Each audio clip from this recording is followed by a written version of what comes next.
امریکہ support کرتا رہا ہے، اس کی حمایت کچھ گروپس کو حاصل تھی، لیکن یہ ہے کہ امریکن فوج نہیں اتاری گئی وہاں پہ، اور نہ ہی میں ایسا دیکھ رہا ہوں کہ کبھی چائنا اور امریکہ کی فوجیں اس طرح دو بدو ہوں گی.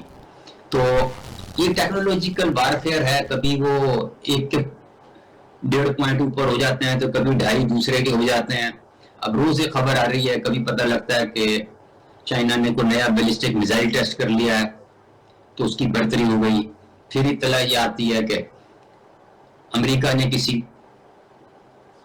چیز میں ترقی کر لی، یا کسی کوئی نیا ماڈل کسی چیز کا ایجاد کر لیا ہے نئے طیارے کا، اور وہ اس کو سیلیبریٹ کر رہے ہیں. تو گزارش یہ ہے کہ یہ ایک نہ ختم ہونے والا سلسلہ ہے.